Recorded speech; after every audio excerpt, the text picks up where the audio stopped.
Hi, I am Dr. Saranya, consultant obstetrician and gynecologist, infertility specialist at Adira Kidney Care and Fertility Center, Namakkal.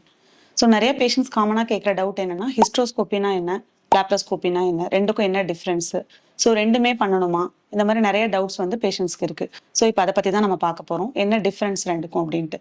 So ஹிஸ்ட்ரோஸ்கோப்பி அப்படிங்கிறது என்னன்னா just வந்துட்டு உங்களுக்கு வந்துட்டு ஒரு camera மாதிரி உங்களுக்கு த்ரூ நம்ம சர்விக்கல் கெனால் மூலமாகவே ஜஸ்ட் ஒரு கேமரா மூலமாக போய் யுட்ரஸனோட கேவிட்டி, யூட்ரஸ்ல ஏதாவது அப்நார்மலிட்டி இருக்கா, யூட்ரஸ்குள்ள பாலிப் மாதிரி இருக்கா, செப்டம் மாதிரி இருக்கா, so complete visualisation of uterus தான் நம்ம பார்க்க போகிறோம் அதில்.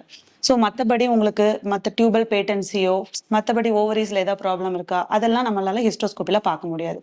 ஜஸ்ட் யூட்ரஸோட கேவிட்டி, அதில் வேற ஏதாவது செப்டம் மாதிரி இருக்கா, வேற ஃபைப்ராய்ட்ஸ், ஸோ உங்களுக்கு வந்து சப்மியூக்கோசல் ஃபைப்ராய்ட் அந்த மாதிரி ஏதாவது இருக்கான்னு மட்டும் நம்ம ஹிஸ்ட்ரோஸ்கோப்பியில் பார்த்துக்கலாம். லேப்ராஸ்கோப்பிங்கிறது என்னன்னா உங்களுக்கு வந்துட்டு அம்பிளிகஸ் மூலமா வந்து ஹோல்ஸ் மாதிரி போட்டுட்டு அது வழியா ஸ்கோப் விட்டுட்டு உங்களுக்கு உள்ள வந்துட்டு ஏதாவது அப்நார்மலிட்டி இருக்கா, ஓவராலா உங்களுக்கு டியூப்ஸ்ல ஏதாவது அப்நார்மலிட்டி இருக்கா, இல்லை உங்களுக்கு ஃபைப்ராய்ட்ஸ் வேற எங்கேயாவது இருக்கா, ஸோ கம்ப்ளீட் ஓவரீஸ் எப்படி இருக்கு, அது எல்லாமே பார்க்கறது தான் உங்களுக்கு வந்துட்டு லேப்ராஸ்கோப்பி மூலமா பார்க்கறது. ஸோ இது ரெண்டுமே கம்பைண்டா நம்ம பண்ணலாம், டயக்னோஸ்டிக் ஹிஸ்ட்ரோ லேப்ராஸ்கோப்பின்னு சொல்றது. ஸோ போத் ஹிஸ்ட்ரோஸ்கோப்பி அண்ட் லேப்ராஸ்கோப்பி ரெண்டுமே பண்ணி ஸோ எந்த அப்நார்மலிட்டி இருந்தாலும் டயக்னோஸ்டிக்காகவும் பண்ணலாம். ஸோ கம்ப்ளீட்டா உங்களுக்கு வந்துட்டு உங்களுக்கு ஏதாவது இருந்த ப்ராப்ளம் இருந்ததுன்னா நம்ம ட்ரீட்டும் பண்ணிட்டு வந்துடலாம். தேங்க்யூ.